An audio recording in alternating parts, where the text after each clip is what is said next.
In the 4th century BC, Sun Tzu wrote, "If a general knows my strategy, then he is sure to win." Even today, it is not the war that has changed since Sun Tzu, it is the terrain in which it takes place. Since 2009, a hard fight has been going on in Summoner's Rift and the most beautiful martial strategies have risen there. So, is League of Legends the ground where the next Alexander the Great and Genghis Khan will be born?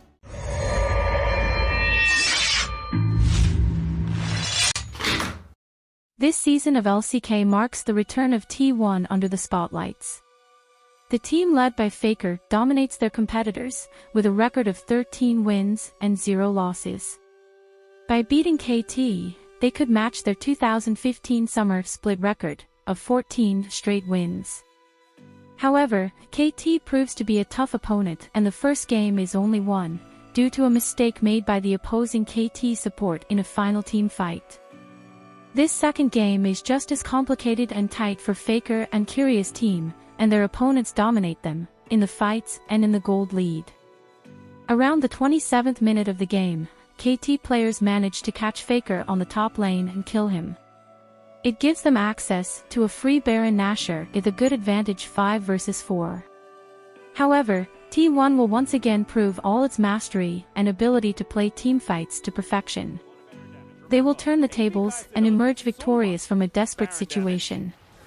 As Gary's going to set up the box, Hook is going to connect, and Rascal, he's mini now one more time. Ona almost makes it out of there, but remember, there is no Faker, he is still dead. Vikla out of the fight though, as Gumayusi flashes right at the last second as the dredge line was coming in, and now Rascal needs to be respected. Zaya's trying to run this one out, good sidestep there, as T1 needs to play this perfectly. The Flame Chompers, they come forward, the Crush is there as well, as he takes the lens, and the Hook's gonna connect! Life is gonna get taken down, and now Faker's in for the cleanup! The Rockets will land, and I have no idea in hell how T1 did that! How did Guma live? In his writings, Sun Tzu said, "If his forces are united, separate them."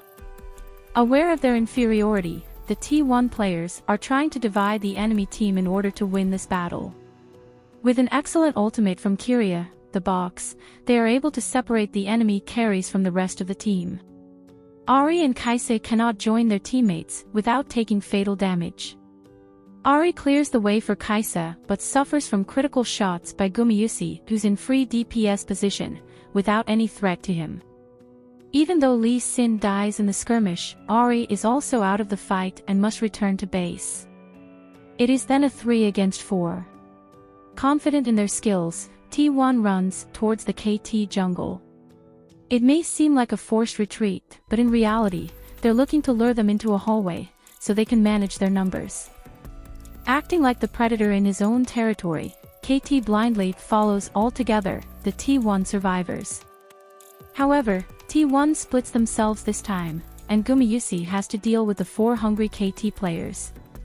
To get out of this situation, he stops their advance with Jinx's traps, Flame Chompers.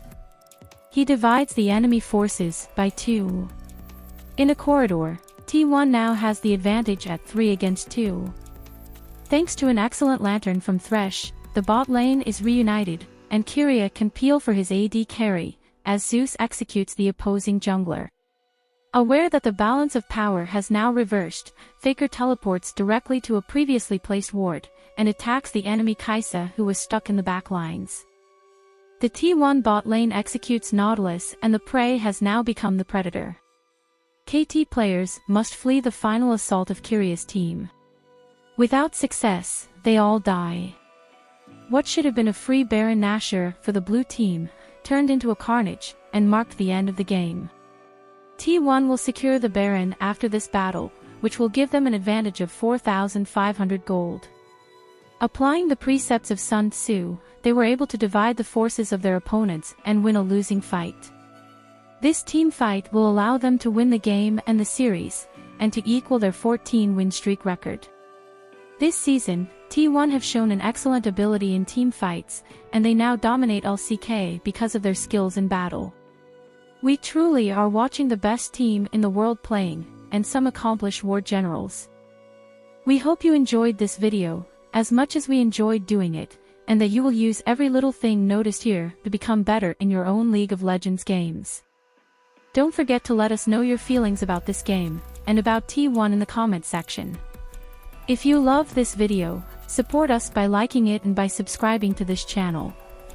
Love you all and see you again in the Summoner's Rift.